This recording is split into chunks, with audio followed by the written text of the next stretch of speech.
Hello friends, PIB की daily summary में आपका स्वागत है। आज हम कवर करेंगे 12 ऑफ सितंबर की पीआईबी की डेली समरी। आपको 11 ऑफ सितंबर की डेली समरी नहीं मिली थी क्योंकि उस दिन कोई ज़्यादा इंपॉर्टेंट आर्टिकल नहीं था न्यूज़ से रिलेटेड, जो हमारे एग्ज़ाम से रिलेटेड।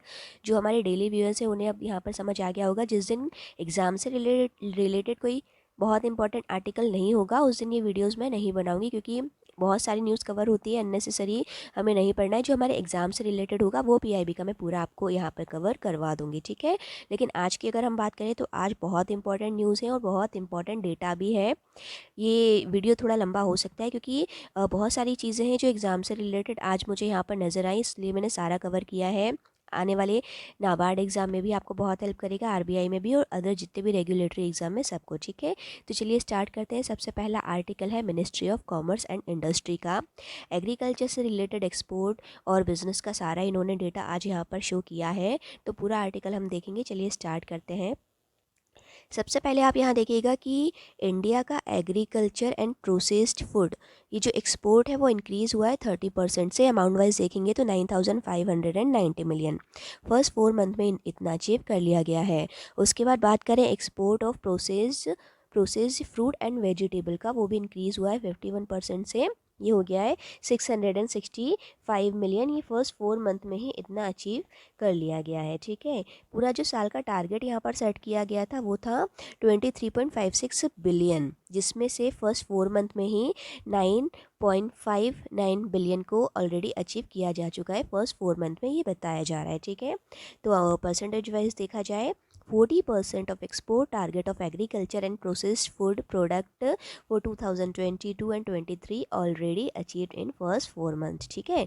तो ये बहुत अच्छे से आप शो कर सकते हैं कि इसे आप बता भी सकते हैं फार्मर्स इनकम के लिए, जब आपके पास कोई डेटा आपको यूज़ करना हो कि देखो कितना तेज़ी से यहाँ पर ग्रो हो रहा है। 40% अचीव कर लिया गया है फर्स्ट 4 मंथ में, तो अभी तो 8 मंथ बाकी है। अगर ये रेशियो से देखा जाए तो 120% टारगेट अचीव आराम से किया जा सकता है। तो इस तरीके से इसे आप अपने डिस्क्रिप्टिव में भी बता सकते हैं।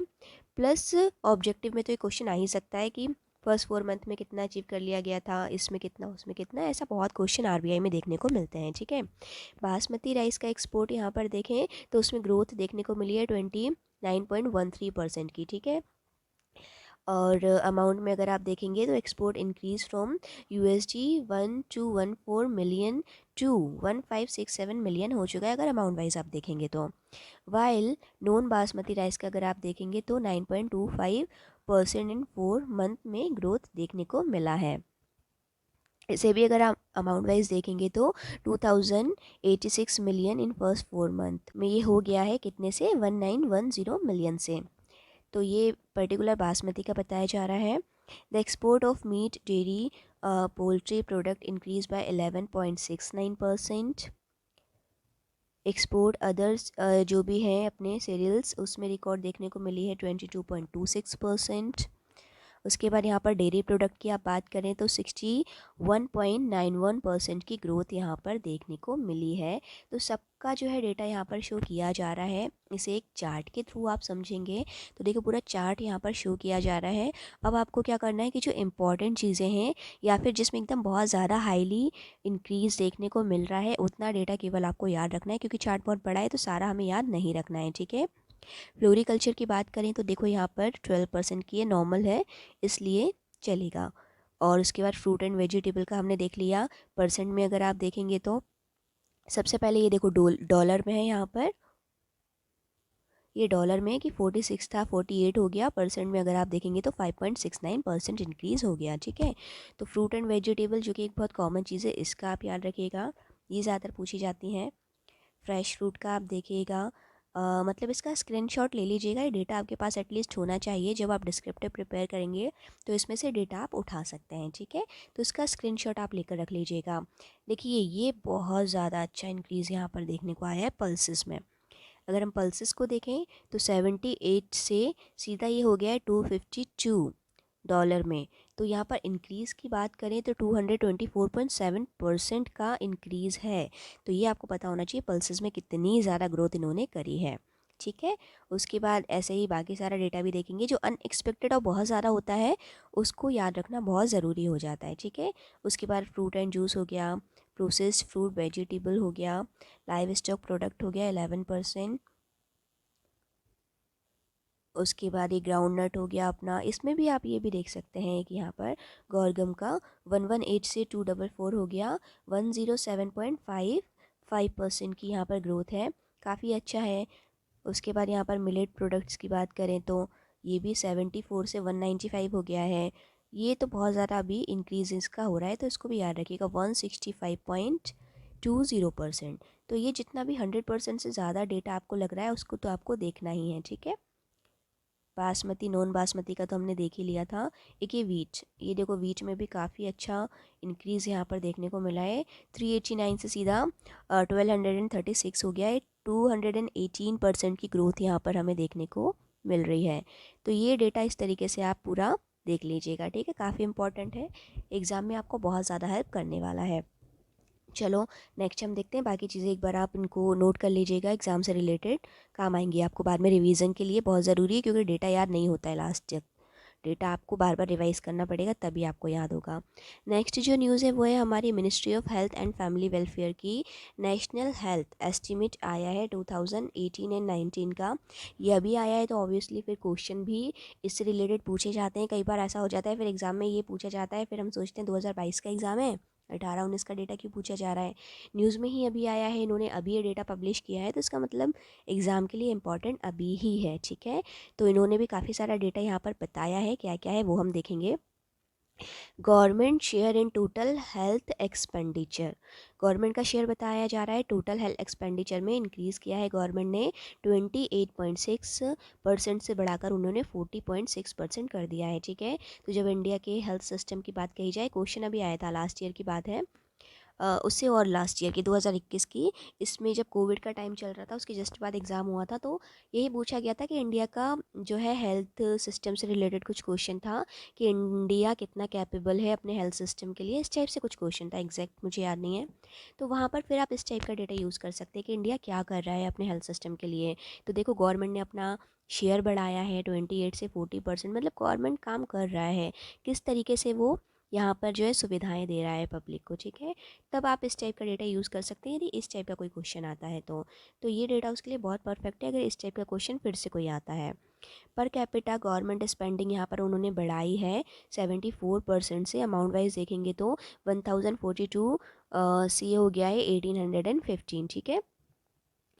2013-14 से डेटा को कंपेयर किया जा रहा है 2018-19 के लिए, ये अभी ही आर्टिकल आया है, इसका मतलब ये इम्पोर्टेंट है। इसके बाद आप बात करें government finance health insurance expenditure, health insurance में गवर्नमेंट कितना स्पेंड कर रहा है, तो वो भी उन्होंने इंक्रीज़ किया है 167% से 2013-14 की अगर बात की जाए तब से। Per capita out of pocket expenditure की बात की जाए तो ये भी यहाँ पर डिक्लाइन हुआ है, ये एक्चुअली 16% से ये 64.2% से हो गया है 48.2%, ठीक है, per capita out of pocket expenditure. The NHA estimate for 2018-19 show that there has been an increase in the share of government health expenditure.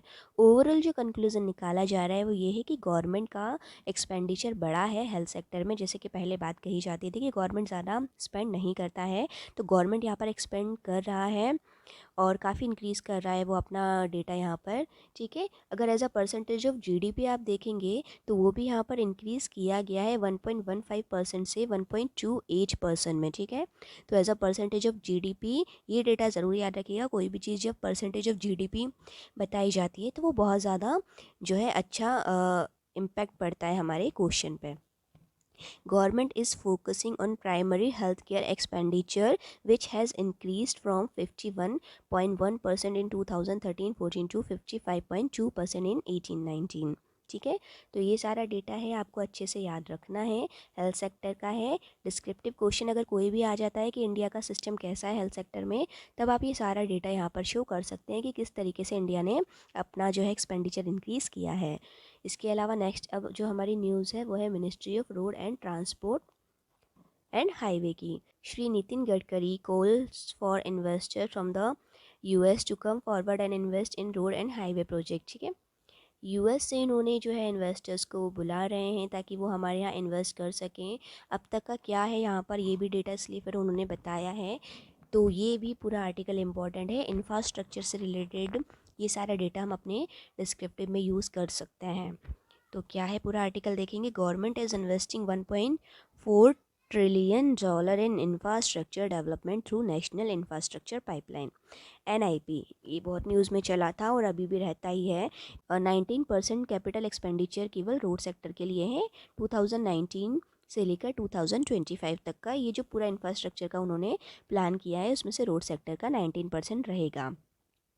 और कहा है उन्होंने government has launch the prime minister national गति शक्ति master plan. ये भी इसीलिए किया गया था कि इंफ्रास्ट्रक्चर को अच्छा बनाया जा सके। Gati Shakti all stakeholder will follow the rule. 3 rule यहाँ पर या 3 चीज़ यहाँ पर बताए गए थे, कोऑपरेशन, कोऑर्डिनेशन एंड कम्युनिकेशन। तो ऐसा ये क्वेश्चन ऑब्जेक्टिव के लिए बन सकता है, ठीक है, कि ये पर्टिकुलर क्वेश्चन की बात आएगी। फिर 3C क्या थे, उसमें से पहला C क्या था, सेकंड C क्या था। ऐसे क्वेश्चन RBI के एग्जाम में बहुत देखने को मिलते हैं। Road infrastructure play a critical role in the growth of the Indian economy as 70% of goods and nearly 90% of passenger traffic usage road network to commute. In 2014 we had around 91,000 kilometer of national highway network. 2014 में यहाँ पर 91,000 kilometre था national highway, जो कि अभी at present हो चुका है 1.47 lakh kilometres. Government dedicatedly working, government जो है अभी इसे एक्सपांड करने वाली है 2 लाख किलोमीटर। 2025 तक उनका प्लान है नेशनल हाईवे को 2 लाख किलोमीटर तक बनाने का। Constructing 27 greenfield expressway of 10,000 kilometer across the country with an investment of 5 lakh crore, that is about $60 billion। ठीक है, कॉरिडोर की बात हो रही है जो कि 14% जो है रिड्यूस कर देता है ट्रेवल डिस्टेंस को। कॉरिडोर जो बनाए जाते हैं जनरली उससे 14% जो है डिस्टेंस कवर हो जाता है, कम हो जाता है, ठीक है। जिससे क्या होता है, जो ट्रांसपोर्टेशन कॉस्ट है उसमें भी कमी आती है 2.5% से। इससे जो ओवरऑल बात की जा रही है कि सेविंग भी होती है फ्यूल की। देखो डिस्टेंस कम हुआ, कॉस्ट तो कम आएगी ही, सेविंग भी हो रही है यहाँ पर 110 करोड़ लीटर ऑफ फ्यूल की। Reduction of carbon dioxide emission by 250 crore in kg every year. इस डेटा को आप पर्टिकुलर यूज़ कर सकते हैं। सस्टेनेबल डेवलपमेंट से रिलेटेड कोई क्वेश्चन आता है, इन्वायरमेंट से रिलेटेड कोई क्वेश्चन आता है। अभी जैसे कि बहुत सारे टारगेट हमारे फिक्स किए गए हैं जिसमें कार्बन डाइऑक्साइड को भी कम करने का टारगेट है इन्वायरमेंट के लिए। ये पर्टिकुलर लाइन आप उसमें यूज़ कर सकते हैं गवर्नमेंट से रिलेटेड, ठीक है। कि कॉरिडोर जो है 14% से ट्रेवल डिस्टेंस कम हो जाता है, इतना यहाँ पर कॉस्ट भी कम आती है, प्लस कार्बन डाइऑक्साइड भी कम रिलीज़ होता है, ठीक है। तो बहुत अच्छा है ये लाइन, इसको याद रखिएगा। We have well developed framework for public private partnership. PPP model को भी यहाँ पर अच्छा जो है डेवलप किया गया है। एशियन डेवलपमेंट बैंक जो है उन्होंने इंडिया को फर्स्ट रैंक दी है PPP इस मामले में, ठीक है। All project documentation, contractual decision and approval are now being done through the digital portal। ये सारी चीज़ें अब डिजिटली और बहुत ही अच्छे से मैनेज यहाँ पर की जा रही है। India is becoming the largest electric vehicle market for electric two-wheeler, three-wheeler and cars। India largest electric vehicle market यहाँ पर बनकर उभरने वाला है। Government is strongly encouraging solar and wind energy based charging mechanism for electric mobility। He said we are also working on development of electric highway which will be powered by solar। This will facilitate charging of heavy duty truck and buses while running। तो देखो जैसे कि अभी EV को काफ़ी बढ़ावा दिया जा रहा है, काफ़ी छूट है अगर वो व्हीकल आप खरीदते हैं तो रजिस्ट्रेशन इन चीज़ों में। तो मेन फोकस पूरा ये कि फ्यूल कम होगा, आप इलेक्ट्रिक ही खरीदेंगे। फिर हाईवे जो है आजकल जो बनाए जा रहे हैं वो भी ऐसे ही बनाए जा रहे हैं जहाँ पे मेनली जो है पूरा चार्जिंग स्टेशन बनेगा ताकि व्हीकल्स को जगह जगह पे चार्ज किया जा सके। इससे फ्यूल भी सेव होगा, हमारा इन्वायरमेंट भी अच्छा होगा और जैसे कि सस्टेनेबल डेवलपमेंट जो भी हमारे सारे गोल हैं उन्हें जल्दी से जल्दी अचीव किया जा सकेगा। तो ओवरऑल ये पूरा आर्टिकल आप सस्टेनेबल डेवलपमेंट गोल जो कि पूरा एक सिलेबस का हमारा टॉपिक है उसमें आप पूरा ये डेटा यूज़ कर सकते हैं, इसीलिए इसे मैंने कवर यहाँ पर किया है। ठीक है, बहुत इंपॉर्टेंट है, एक बार आप इसको फिर से रीड कर लीजिएगा। कई बार चीज़ें एक बार सुनने में नहीं याद रहती हैं, नहीं समझ आती हैं। एक बार आप मेरा सुनेंगे, उसके बाद दोबारा आप रीड करेंगे या एक आध बार और इस आर्टिकल को देख लेंगे, सारा डेटा आपको बहुत अच्छे से क्लियर हो जाएगा। ठीक है, नेक्स्ट है और इम्पॉर्टेंट है fisheries animal and husbandry, ministry of fisheries animal and husbandry का। ठीक है, एंड डेयरिंग का।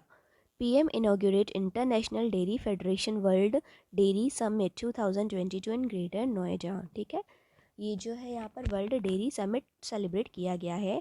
Dairy cooperatives in India is unique in the whole world and can be good business model for poor countries. जो भी poor countries हैं वो इसे अपना मेन बिजनेस अब बना सकती हैं। तो ये भी काफ़ी ऐसा सेक्टर है जिसमें आप अच्छी खासी इनकम कर सकते हैं। तो उसी का डेटा यहाँ पर दिया है, ये समिट सेलिब्रेट हुआ है उसमें। Dairy cooperatives collect milk twice a day from about 2 crore farmers in more than 2 lakh villages in the country and deliver it to the customer। ठीक है, काफ़ी सारे फार्मर्स इसमें लगे हुए हैं। More than 70% of the money that is received from the customer goes directly to the farmers. Womens are the real leaders in the India dairy sector.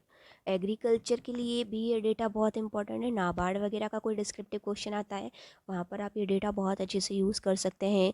Women's have a 70% representative in the workforce in India dairy system. तो ये women's का काफ़ी role है, 70% इसमें engaged है। At more than 8.5 lakh crore rupees, the dairy sector is more than the combined value of wheat and rice production.